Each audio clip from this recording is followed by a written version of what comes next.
Like most of us, Dr. Albert Bourla remembers the first time he heard about a novel coronavirus that was spreading in China.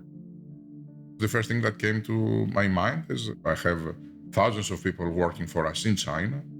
I had manufacturing sites, I had research centers in China, and we were just monitoring the situation, but with an eye that this is only China.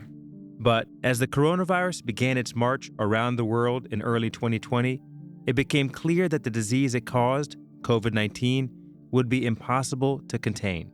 In February, things started to getting more and more visible. From Asia, things went into Europe and went straight to Italy.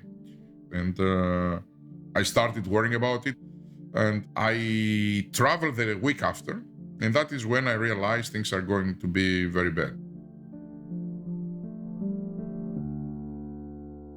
My name is Albert Bourla. I'm the CEO of Pfizer since 2019. As he traveled home from a canceled conference in Greece, Albert Bourla was already forming a plan. I decided to take the plane and go back immediately. And on the plane, I realized that that's affecting the whole world. So I was having time to reflect. What do we need to do and what is our role? From the Freakonomics Radio Network, this is Freakonomics MD. I'm Bapu Jena. I'm a medical doctor and I'm also an economist. Today, you'll hear my conversation with someone who, in a way, also straddles these two worlds, and a few other ones too. When I was elected as CEO, the first statement that I made to my board members was only in America. We'll talk about Albert Bourla's unusual path to this high-ranking role and about his new book, Moonshot. In it, he describes developing a COVID vaccine in record time, but not just any vaccine. My scientist came and said, let's try mRNA. And that was very counterintuitive. I challenged the decision. I said, are you kidding me? We'll also explore why decision-making in general can be so hard, even for, and maybe especially for, people at the very top. When I took the job, I felt that there is something that you can be prepared for, and I found it very challenging. And this is that the buck stops here. And Albert tells me why the way people view his industry might be changing. In the pandemic, in a very profound way, we were able to show that there is a good reason for our existence.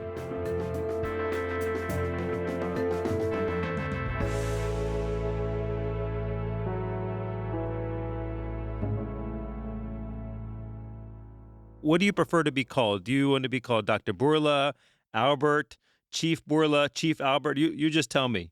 Usually it's Dr. Bourla, but for you, Dr. Albert. Dr. Albert, okay. No, I'm kidding. Don't dare. No, you Albert, please. If there's a typical route to becoming CEO of one of the largest and most influential pharmaceutical companies in the world, it feels like Dr. Albert Bourla, or Albert, didn't take it. I'm Greek by nationality, so I was born and raised in the second largest city of Greece. It's called Thessaloniki. Actually, it's a very historic city. It's not very well known, but it was named after the sister of Alexander the Great. And it was founded 2,300 years ago. So it's a very old city. I became veterinarian. I was 18 when I made the choice, and I had an immense love for animals, and I liked medicine. And that's what I felt is the best combination of the two. So when you were 6 years old, you didn't anticipate becoming CEO of a drug company. Would that be accurate? Not of Pfizer, but I knew that I will be famous and great. Actually, when I was 6 years old, I remember telling my father I wanted to be Tarzan.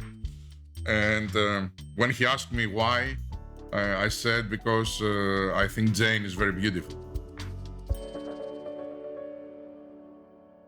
Eventually, he got over Jane, as one does, and obtained his veterinary degree. But Albert was beckoned by the world of research, which is exactly where he thought he'd stay. I finished my PhD, and all I wanted was to make a career in academia. I never felt that I would do something else, and I never thought that I would leave my city, Thessaloniki. Pfizer came with their animal health business. It was in Athens, and they tried to recruit me, and they tried really hard. So they put an offer in front of me. I couldn't resist. So that's how I joined Pfizer. I didn't know two things. One is that within few months, I will fall in love with the private sector, what I thought was the Antichrist at the moment. I thought you were telling me like how you met your wife, but okay, this is your second love that you fell in love with first, I guess. My wife is the big love. That was the first love. And I decided to stay. So that's the first thing that I didn't know. The second thing that I didn't know is that this first reluctant relocation would be the first of 9 I did with the company. I lived in 9 different cities of 5 different countries with Pfizer. Most of my career in the 30 years, I'm having 30 years next year, 17 of them was in the animal health group, not in the pharma group. I grew up in the ranks of a division very small within Pfizer. We had to fight to get resources in very different ways. We had to learn to do things in a very nimble way. So when I joined the pharma, I was really able to see things that others that grew up in this business, they couldn't. I think that helped me be different, at least. As Albert moved from city to city and country to country, he climbed the ranks within Pfizer. In 2018, he became Chief Operating Officer, and the following year, CEO. Do you enjoy what you do? I do. I don't enjoy losing. I hear many people that are saying, I like challenges. Well, I like challenges when I can win. I don't like a challenge when we fail. I like when the study shows that the cancer patients lived more on this drug. And when I see that we didn't have an impact, it's a tremendous disappointment. You want to be the one that will present a solution to the cancer patients. You can stand up and say to a father or mother that I have a solution, don't worry, you will see the graduation of your daughter or the wedding of your son. It's very bitter, the sense of failure in clinical development. Anybody who takes care of patients would probably say the same thing, because there's a very direct attachment between who they're taking care of. They see the pain, they see the hope. And when things don't work out, it's very difficult to sort of remove yourself from that. But, doctors and other healthcare providers probably learn how to detach themselves in that way. You're obviously many, many levels higher, but the impact potentially is much, much greater.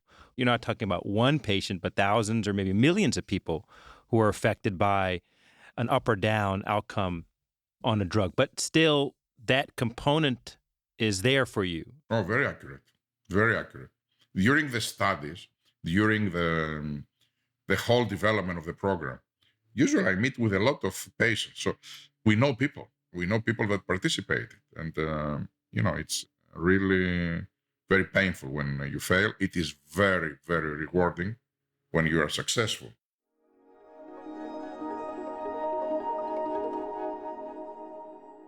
I became CEO in 2019. I thought that I was preparing for that the last 2-3 years. As part of that process, I learned not only to do a lot of the parts of the business, but I learned to speak to investors, to the press, to politicians, to the field, to do all the things that maybe a CEO will do. I was very surprised, however, that when I took the job, I felt that there is something that you can be prepared for, and I found it very challenging. And this is that the buck stops here.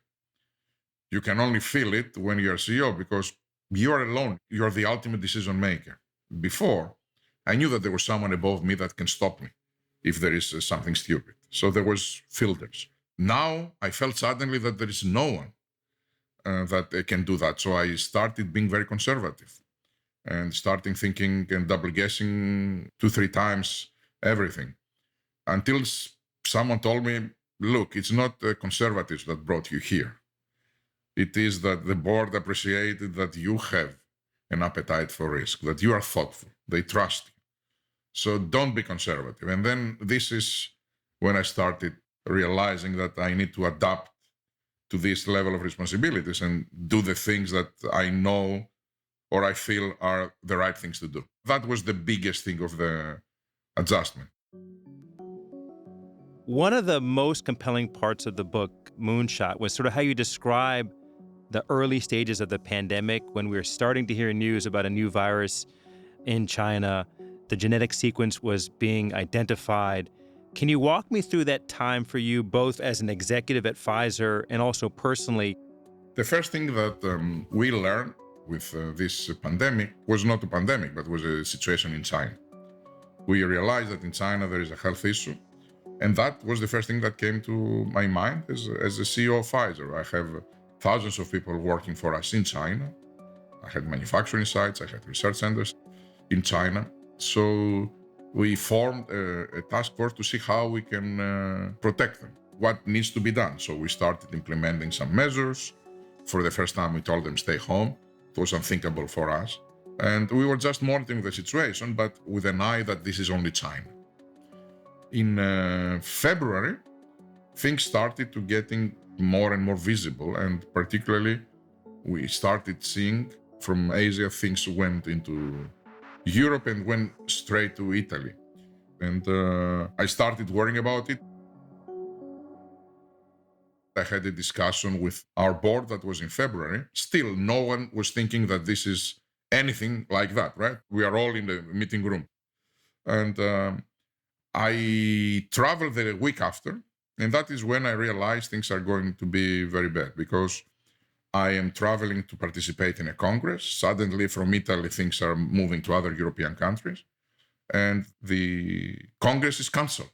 So I decide to take the plane and go back immediately. And on the plane, I realized that that's affecting the whole world. So I was having time to reflect, what do we need to do and what is our role? And I wrote down 3 things. The first was what we do with our people. So we need to find solutions how to make sure that they are not going to get affected. The second was the hospitals and ICUs. I saw in China that they had tremendous surge of hospitalization. And when I asked our local guys, they told me that the main problem over there, it is that people die because they can't give them enough hospital care, because they don't have enough beds, because they are all getting sick at the same time. But this made me think that we are one of the biggest supplier of injectable products in the world. Products that are used in ICUs are made by Pfizer. And I was thinking, how can I maintain a supply that the demand will go not 2 or 3, 40, 50 times in some medicines, very specialized medicines. How to maintain that and at the same time work under social distancing type of isolation. That was a very big challenge for us. And the third was, I wrote down, we need to work on vaccines and treatments. Why did you choose the mRNA platform versus any number of ways you could have tried to develop a vaccine? I was very reluctant to choose it. Moderna, the decision for them would be, shall we do a vaccine or not? There was only one way they can do it. mRNA, this is where they are good. Ourselves, we were mastering all technologies.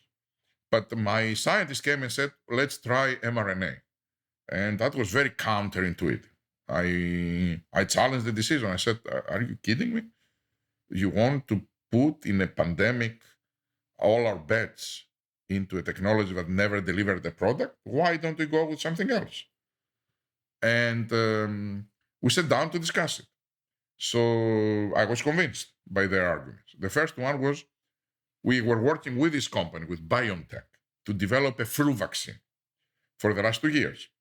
And we had matured this technology significantly to make a flu vaccine. So they were feeling that it's ready to deliver a product. The second is, we focused on what are the benefits if we are successful. And the benefits were very, very impressive. With mRNA, you can move extremely fast. You can do in weeks things that you take months with the other technologies. So that was a very big plus. With mRNA, you feel that you can boost as many times as you want. It's not easy to boost with adenovirus, because every time you are boosting, you are not creating only antibodies against the coronavirus, but also against the adenovirus, which is the carrier. And that could reduce the effectiveness of your vaccine. In terms of variants, you wanted to be able to scale up manufacturing in a quick way. And in the mRNA, it's not a biological production. You don't have some bacteria that they are making your vaccine eventually. So you can really plug and play in the mRNA. You can take a new variant, put it in the same vaccine, and then the vaccine is completely different, although it is basically everything the same vaccine. So all of that were the things that convinced me to go with this bet, but it was a very difficult decision for me. Coming up after the break, Albert and I reflect on some other difficult and big decisions he's made during the pandemic. We were on a race. We wanted to bring a vaccine, and actually I wanted to be the one, but we will bring the first one.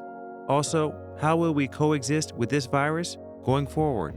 I think the most likely scenario is that the virus will be around for years. I'm Bapu Jena, and this is Freakonomics MD. More of my chat with Pfizer CEO Albert Bourla after the break.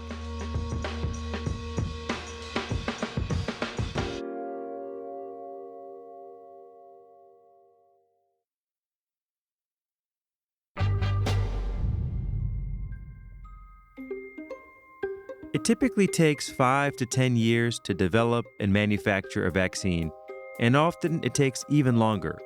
It's a process that entails not just making the vaccine itself, but testing it in phase 1, 2, and 3 trials that assess things like safety, dosage, immune response, and efficacy. Then there's the regulatory process, which can also take months, if not years. And finally, if it's approved, the vaccine has to be manufactured at scale. Pfizer and the other pharmaceutical makers brought their COVID vaccines to market in less than a year. So, what was it like to find out that the mRNA vaccine had worked? What was the email like when you got the first results from the phase 3 trial? How long did that euphoria last? Was it like an hour, 2 hours, 3 hours? No, that lasted quite a bit because I didn't allow people to communicate to me after a while. It was not an email. It was actually live, waiting to hear the numbers. We gathered 5 of us in a very small office in a Connecticut site that we have. We were waiting to hear back when this committee, which is an independent committee of experts, will unblind the data and see what's going on.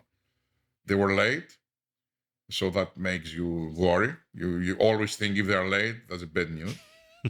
Then it was 20 to 2, something like that they sent an email. We have the data, please assemble. So we went to a meeting room. They were late. We were in a Zoom call and they were not coming. So again, I was very nervous. I would say, I think they do it on purpose to punish me for everything I did to them all these months, torturing them with, I want it faster. They told us the news, that it was successful in an interim analysis. I was, I jumped from my chair. It was an amazing moment. And then 10 minutes later, in a smaller group even, they told us what is the efficacy. That was the most material information in the world at that time. And then someone told me the numbers, and I didn't hear well. He told me 90, and I heard 19. And I said, 19 or 90? He said, 90. I said, 90? I said, yes. He said, so what is the efficacy? And then he told me, 95.6, sir. And I looked at our legal counsel and said, what is this? I mean, this is... Then I started going from there very fast. We communicated the next day, 6 o'clock in the morning. The decision to go with the mRNA platform for Pfizer's COVID-19 vaccine might seem obvious in retrospect, as good decisions do. At the time, though, no one at Pfizer, including Albert, could be sure that risking so much time and so many resources would pay off. It's hard to consider the alternative. It would be a very big disappointment. I think if we were not successful, clearly Moderna also wouldn't be successful a little bit later. And the world will be in a very different place right now. So one thing it is, okay, we failed. I will have to write off $2.5 billion. And that's nothing compared to what the world would be entering into a phase of darkness and, unbelievable. So thank God It was positive. Albert told us that the decision to go with the mRNA platform was the hardest decision he had to make as CEO. So I wondered, what was the second hardest decision you had to make during the pandemic? Not to take the money from the government. Again, as a CEO, it was a time that it was the Operation Warp Speed, and they were giving money like there's no tomorrow. Whoever was raising the hand could take as much as they wanted because people were scared. Now, why I didn't take the money was because when you take money from someone, never comes without strings attached. The fact that these are taxpayers' money, they better check where the money are going, and they better check how you spend them. But this is what I wanted to avoid. We were on a race. We wanted to bring a vaccine, and actually I wanted to win also. I wanted to be the one, but we will bring the first one, this vaccine. And by taking the money, I knew that my scientists will have to sit in numerous committees of people from wherever, NIH, Operation Warp Speed, CDC, everyone in existence, to be able to make a decision. I didn't want that. I wanted to be isolated from all of this bureaucracy. We had enough bureaucracy internal to the company. So I said, it's you and me. So we will all be meeting twice a week, everybody who is needed for a decision. And we will discuss it all together, and then there is someone who can make a call in this meeting, and it's me. Bam. So I could hear everyone, and then we move. This is how we were able to move fast. Prior to the pandemic, have you ever made anything move so quickly? No. With any other disease or product? We had successes in our research programs, but we never have something of that speed. It makes me think, though, what you were able to do because the stakes were so high in the pandemic, does that tell you anything about whether we should or can move quicker in other areas? Well, if we were able to make a vaccine in 9 months instead of 8 years, you can tell what that could be the impact if we were making a heart attack treatment or a cancer treatment or a rheumatoid arthritis treatment or atopic dermatitis treatment, all of these diseases that they are a big burden to humankind. It's not easy though. One, it is that the conditions that we were living were truly unique. So it was not only that we put all the money and all the resources, but everybody put their time 24/7. They couldn't sleep for 3-4 weeks maybe. Difficult to replicate something like that. So I think you can replicate a very large part of it. And it is a question of culture, how to think big, how to do things out of the box. And it's not only us. Will require regulators to do the same. You need two to tango. Also, FDA and regulators, they will have to do the same. We can't just say, now let's go back to normal. We'll be again 3-4 months. When you saw that you can do it in a week. What does the future hold for the pandemic? What is your sort of like lay of the land for the next few years and maybe even further? Do you have a sense? We must have a vaccine that is administered annually. If we have vaccines that either we don't know how long will last or we know that will last, let's say, a few months, the compliance of the people with the recommendation of the health authorities will go down. I'm certain. I think the most likely scenario is that the virus will be around for years. Thank God we have treatments also now, which we didn't have before. It's not only the vaccine. I think in the situations that we are entering now is even more important the treatment. That those that are getting sick, they will not end up in hospitals and die and will be just a few days home, hopefully, for most of them. Not all, but for most of them. But this is where I think things are going. So we need to make sure that we have treatments available, and we need to make sure that we develop a vaccine that lasts a year. It's been a struggle to get some people to take their first, second, and now third or fourth COVID vaccines. Only around 1/3 of Americans are boosted. But there's still an entire group for whom vaccination hasn't even been an option, children under 5. Albert and I talked about this too, and he said Pfizer expects to submit its data this month on the efficacy of a 3-dose series for these kids, and that adding a third dose seemed to provide substantially more protection against COVID compared to just 2 doses. Also, the treatment Albert just mentioned refers to an antiviral drug from Pfizer that you've probably heard of. It's called Paxlovid. The initial approval study included symptomatic, unvaccinated people with COVID who were at high risk of severe disease. When they took Paxlovid early in their infection, it reduced the risk of serious illness or death from COVID by around 90%. After briefly being in short supply earlier this year, it's now readily available for high-risk COVID patients over 12 years old. It's an important tool in the fight against COVID, but I wanted to ask Albert about some recent news concerning the drug, because the makeup of people using the drug now, mostly vaccinated people, isn't the same as the group that was studied in the trial. I'm sure you have seen these reports of people who take a course of Paxlovid for 5 days. They get an improvement in symptoms, they test negative, but then they test positive and they actually notice a rebound of symptoms after day 5. I know you're not a virologist, but I'm curious what you think is going on. We are looking into it. We have looked into the data that we have in our clinical trial, and we saw a very small percentage of this occurring. But I think the general explanation it is that, without myself being virologist, that Paxlovid is not 100% effective, right? Is reducing hospitalization and death 90%. And also we know also from the studies that it's not reducing to zero the viral load. Your immune system should also do the job after this dramatic help. So the remaining virus, you should clean it. Not everybody will do that because not every individual is the same. So I think everything will happen in biology. But 90% of the people We'll be fine, yeah. will not go to hospital, or we will reduce the number of people that are going to hospital by 90%.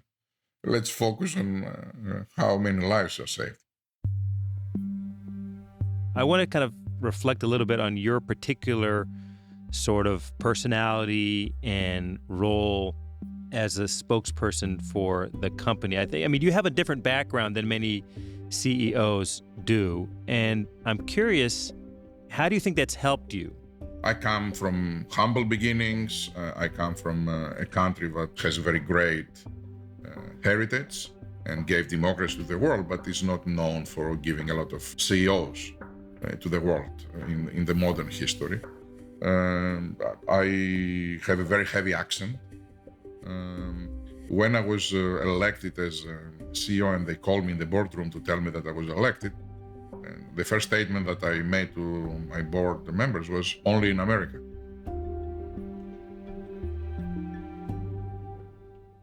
There's a perception of pharma that's often historically been quite negative. Why do you think that is? And has that changed as a result of the pandemic? It was very bad. The reputation of the pharmaceutical companies was as bad as the reputation of government in polls. It's actually, in many cases, government was higher. How can you lose from government in that? It's admirable. It was for multiple reasons. Let me start. It was because a lot of the companies were not doing the right thing at certain points. We start with the responsibility of us not doing the right thing. In pricing, in the way that they were promoting things. The second is that health is in the forefront of every political debate. And in the political debates, it's easy to find someone to blame. And it's much easier to blame someone who is unknown, that is not faced, a pharma company, than, for example, to blame a hospital. When you know the nurses, you know the doctors. So for multiple reasons, the reputation was very bad.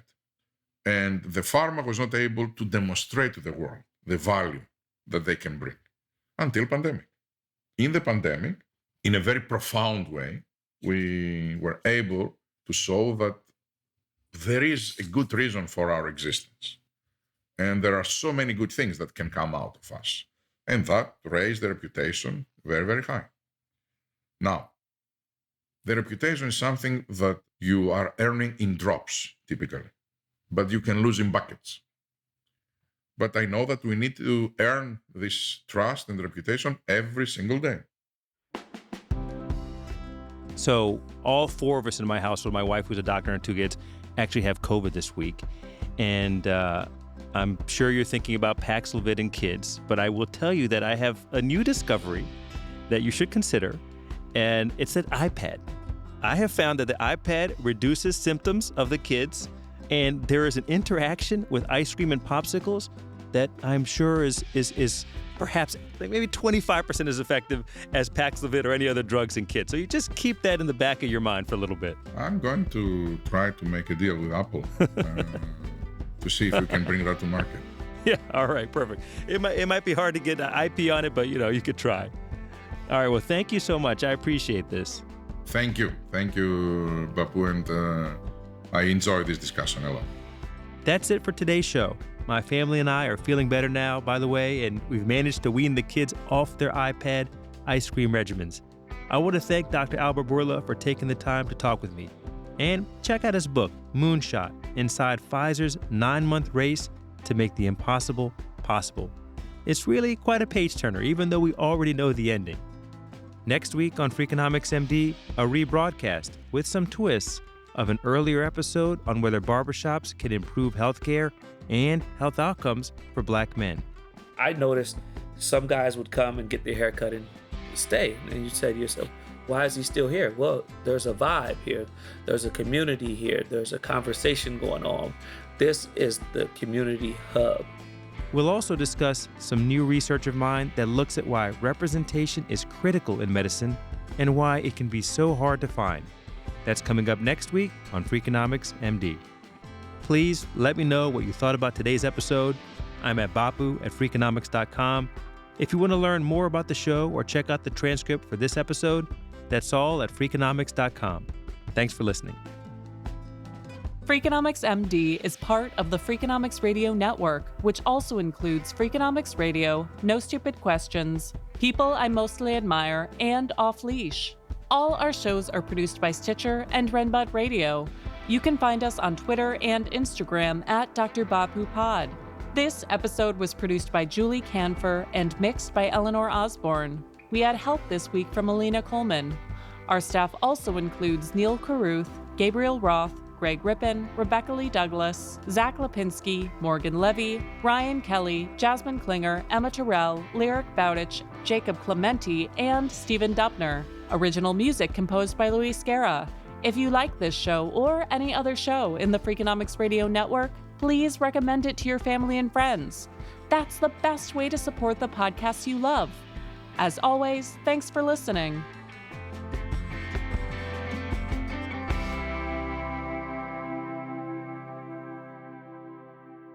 So how do you unwind after a busy day? Like, what do you have time to relax in the evenings at all, or no? Oh, yes, I do have time to relax. I wish I could say I'm reading German literature, but I'm not that sophisticated. Or philosophy. So you watch Netflix, or? I watch Netflix a lot. All right, so you watch Netflix. By the way, you don't share your Netflix passwords with other family members, right? Just to be clear. It was stolen, unfortunately. It was stolen, yeah, exactly. I say it was stolen by my close personal friends and family. The Freakonomics Radio Network, the hidden side of everything. Stitcher.